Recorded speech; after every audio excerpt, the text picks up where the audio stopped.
14h-16h, Brigitte Lahaie, Sud Radio. Joseph Agostini nous aide à dépasser nos conflits. Il a amené plein d'oreillers Ah oui. et on distribue à tout le monde. Bonjour Marjorie. Bonjour Brigitte, bonjour Joseph. Bonjour. Oui, pardon. Oui, moi je vous en voulais prie. intervenir parce que bon moi je crois que je suis un peu, enfin je sais pas si je suis à l'inverse de tout le monde, mais moi j'aime pas trop ça, résoudre les conflits sur l'oreiller. Non. Non. Mais vous n'êtes pas la seule, rassurez-vous. Je sais pas, je préfère discuter. En fait, en général, déjà, quand je suis énervée, j'aime pas qu'on me touche. Ah oui, ça c'est très fréquent. Donc, il y a la protection qui se met en place et il y a des piquants qui sortent et si on vient vous toucher, ça mord. Exactement. Je me rappelle, il y a des années, mon ex-copain, oui, toujours quand on était fâchés, ah mais viens sur mes genoux, on discute. Non, en fait, moi je me mets là, toi tu te mets 3 mètres en face et on se touche pas. D'abord on parle. Mais après, rassurez-moi, quand vous êtes plus énervé, vous aimez qu'on vous touche ou bien Ah oui, mais totalement. D'accord, bon. Sans aucun problème. D'accord. Donc du coup, il faut en passer par une sorte de salle de post-combustion, quoi. Il faut arrêter de faire chauffer.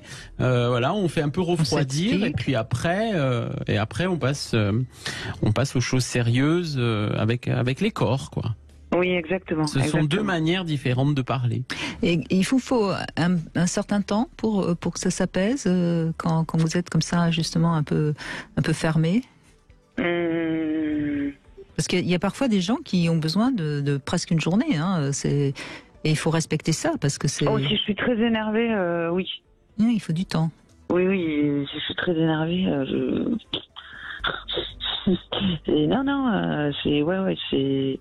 des fois j'ai vraiment besoin qu'on me laisse tranquille, quoi.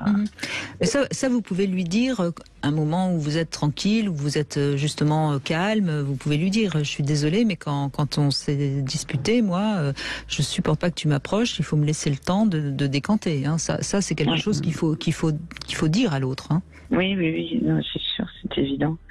Et par contre, j'ai eu des conflits dans l'autre sens à cause du sexe.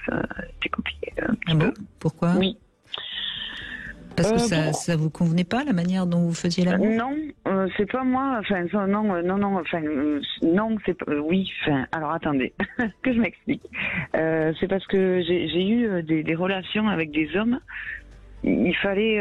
Il y a pas mal d'hommes comme ça, je pense, qui ont besoin que ce soit eux qui mettent en route la relation. Bon, et moi ça m'énerve.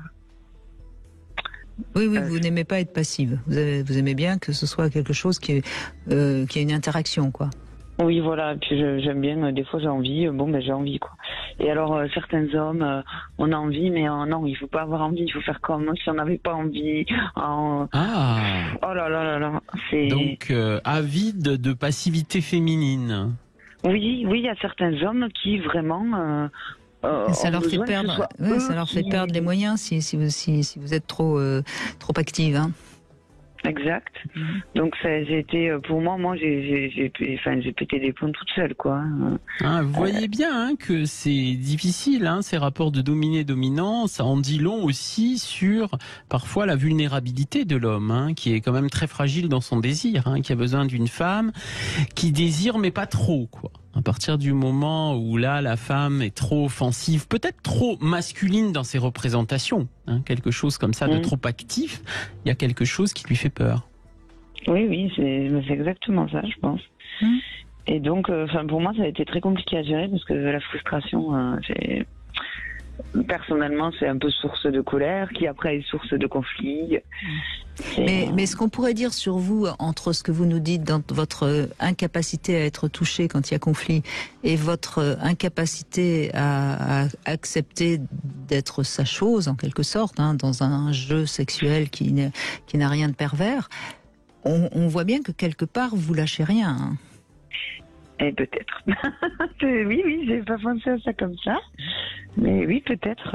Il y a une protection finalement quelque part qui montre que vous êtes certainement très sensible et donc vous vous protégez de votre sensibilité, hein.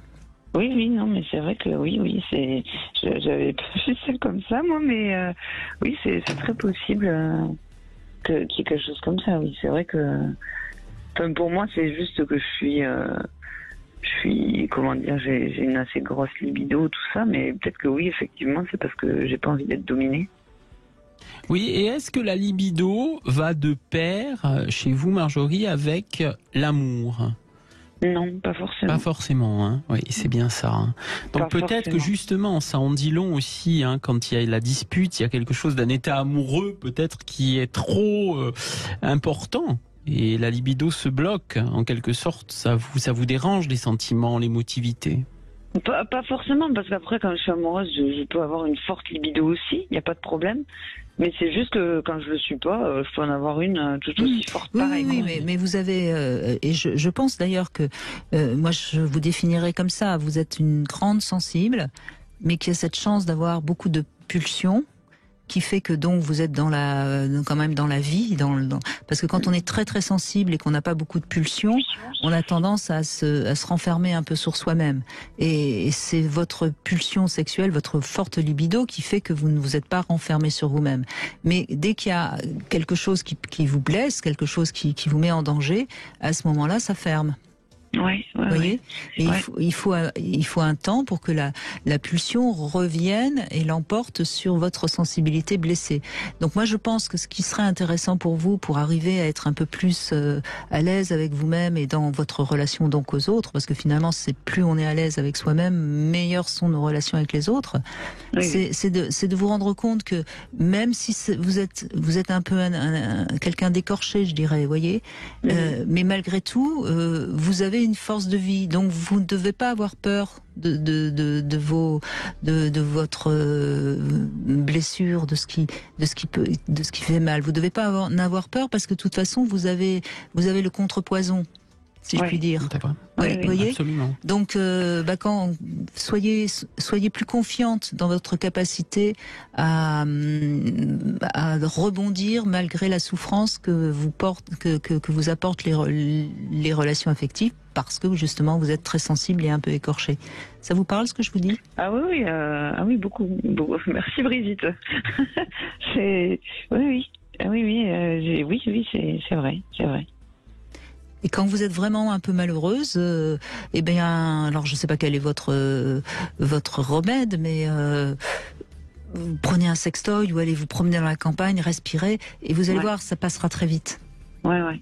Parce que vous allez rebondir. Et ça, c'est une grande force. Ben merci. Vous êtes d'accord, hein, Joseph ? Absolument. Oui. Il y a quelque chose aussi d'un besoin de solitude. Hein. Il y a un besoin peut-être de vous retrouver avant d'affronter l'autre et ses affres et forcément des choses qu'on ne maîtrise pas. Donc faites-vous confiance, en quelque sorte. Ben merci. Non, merci à vous de vous être confiée à nous, Marjorie. Merci à vous. Alors, on va revenir avec le Love Conseil sur nos besoins vitaux. Est-ce que le sexe est un besoin vital ? Vaste question, c'est dans un instant.